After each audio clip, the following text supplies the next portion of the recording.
Welcome to another edition of the CEO's blog. John, thank you for joining. Eugowra, the Tab Carnival of Cups, it was a very successful meeting on Monday afternoon. Yes, Amanda, plenty has been said, but you can't stop talking about Eugowra. Splendid crowd, great race meeting, fantastic winner, a great duel right to the line in the Lexus Parramatta Canola Cup, but Lex Crosby, Bernie Hewitt, great combination and a great win and a just reward for everybody. It really capped off the day. Big crowd in attendance. Jody and the team at Eugowra really kicked the Tab Carnival Cups off to a really good start, and now we look forward to moving on to Griffith and Blaney during November. Yeah, we look forward to it. Okay, let's talk about the last all clear. Now we're talking about Eugowra on Monday. Yes, the last all clear for Graham Locke. He stood down after the final event at Eugowra as the chief steward. He'll hand over to Grant Adams, but of course for those people who are hoping that he exits quickly, he won't be out of the building quite yet. There's a little bit of tidying up that Graham needs to do. We've still got the whips issue to put to bed, and we're working, or he's working very hard towards producing a tutorial DVD so that all the drivers in the future will know what they can and can't do, and that's Graham's main issue for October, but I'm sure we'll give him a fond farewell somewhere along the line. Okay, look forward to that as well. All right, let's talk about the metropolitan handicapping system here in New South Wales. It's been in place for 3 months now. Well, that was all a go at Eugowra as well.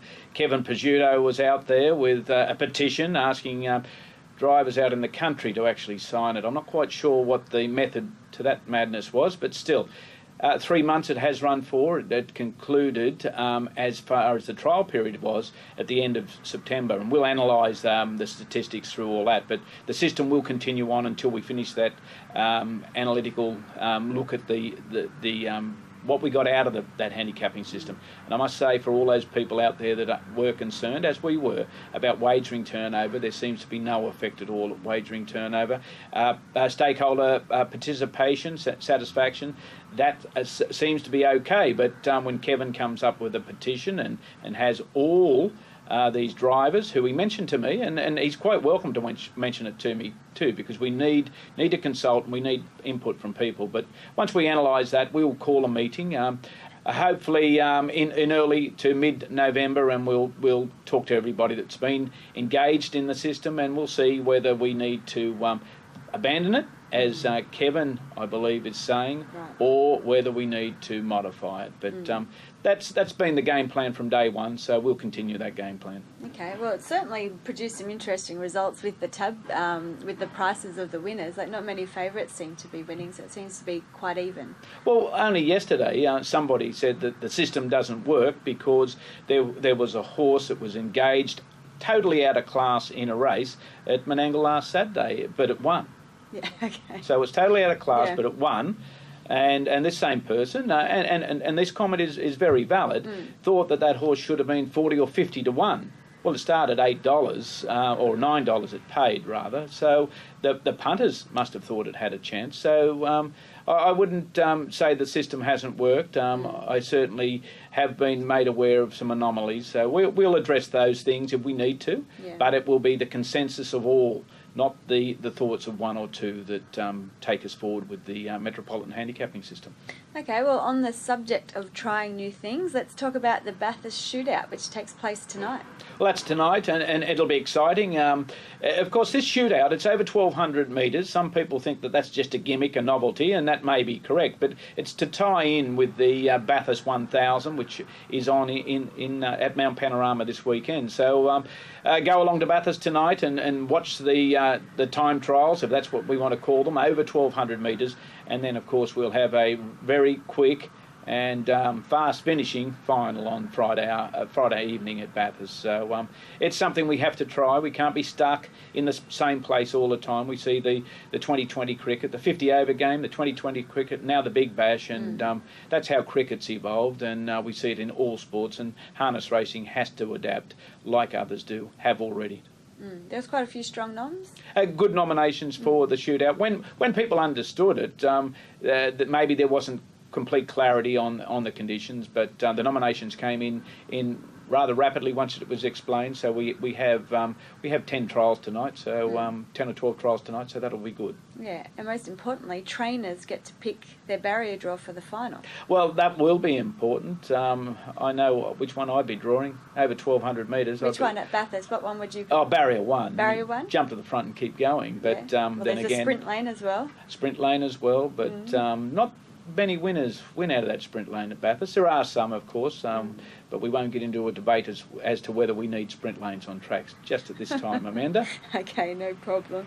All right, well, let's talk about Colonial Stallions, and the new scheme seems to certainly be working well here in New South Wales. Well, instituted by the Board of Harness Racing New South Wales and the management a few years ago, and it's building up, and there's more and more momentum coming behind this, and it's really pleasing to announce that Yerraby have got a horse by the name of Yankee Rockstar. He was a Group 1 winner. He's impeccably bred.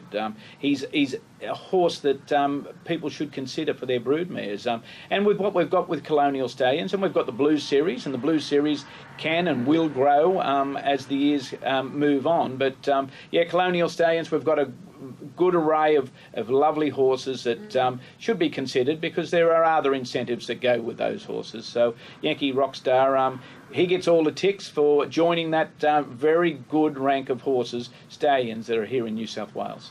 Okay, and now before I let you go, let's talk about Wagga. We seem to always have an update about Wagga. Where are we at with that?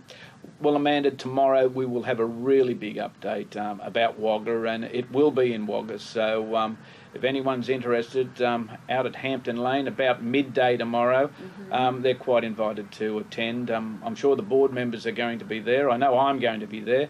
Maybe even a chance the racing minister will be there, and so quite a significant announcement. I would think that that's a fairly good, positive move. Okay. So that's tomorrow. Okay. So I can't say any more than what I've said, and if I've said too much, well, I apologise. We'll wait with bated breath.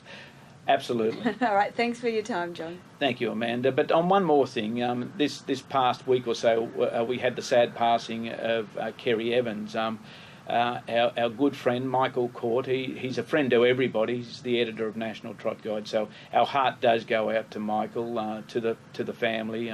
It was a tragic loss of a beautiful woman, and harness racing's the worst for that loss, because wherever Kerry went, she was infectious. She became involved with things, and to him, as I say, and the family, our condolences on behalf of all the industries. There's a number of people that I came across on the weekend out at Wagga that passed on their sympathies that couldn't make the memorial service for Kerry. The numbers were so great. They asked me to give him a hug. He's a big round softy, but I would have hugged him to death. But our condolences to Michael Court and his family. Likewise. Okay, thank you for your time, John. Thank you, Amanda.